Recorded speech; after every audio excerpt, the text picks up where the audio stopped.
chat let's do it again. Let's do it again. It's not uncommon to see fish come out. Wait, All right, you start over. Okay, and 1, 2, and 3. You know, you've been running the system now for about a year and a half. Tell us a little bit about the fish that you're seeing, size differences, things like that. Well, it's not uncommon now to see 40-plus inch northern and 20-inch plus largemouth. And what's interesting, talking about earlier, is that we're catching in 25, 30 feet of water, which was unheard of in past years in the middle of July. And what's the biggest fish that you've seen come out of the lake so far? I haven't seen it.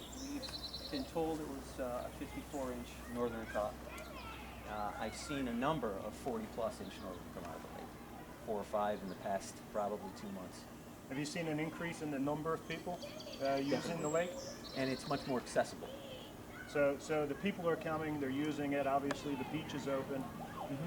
The other big difference that we've seen, especially from this level here, is the reduction in aquatic plant growth. I mean, we had milfoil, we had coontail, we had lily pads that basically went from that island all the way to the other side. Milfoil that surrounded the island to the point that when we came here to put the system in, remember we tried 3 times to get out on the water with the boat, and the prop fouled all 3 times. We had to call it off and come back. I think that's the thing that's the most obvious, is the reduction in the pond lily that we've seen from the east end of the island to the eastern shore. I mean, we've seen it recede 100, 150 yards in the past 2 years. And what happened to it?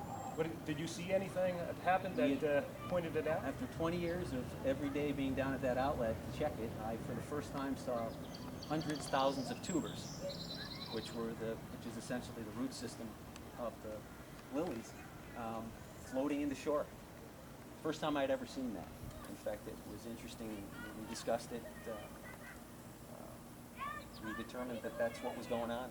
The muck was degrading, and the tubers were breaking loose and floating into shore. Now when we came, the lake was so overwhelmed with weeds that a decision was made that you would also treat with a herbicide and try to knock some of it down to help improve the ability of the Clean-Flo system to rotate the water. Right. And in that process, you treated with an herbicide. Have you seen any of that growth come back? Any of the coontail, the milfoil, the filamentous, anything come back? No, in fact, it's interesting. We thought we would see coontail bounce back, and we really haven't.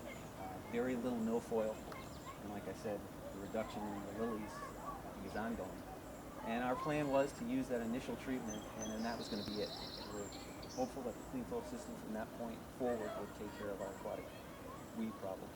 And the initial purpose of putting... Okay, it's gonna end. Oh, it's gonna end? Okay. We got like 20 more seconds. Okay, let's try to use it. Okay. The initial purpose of putting the Clean-Flo system in was reduction of coliform bacteria to open the beach. Right. How quickly did that occur? Probably within 2-3 weeks. The reduction occurred so that you could open the beach? We could open the beach. And as soon as the curly pond weed died back, the reduction was phenomenal. It went down to the single-digit numbers, the fecal and E. coli numbers. So the people in the village of Scotia had to be extremely thrilled Very to have happy. their asset back. Yep, very happy.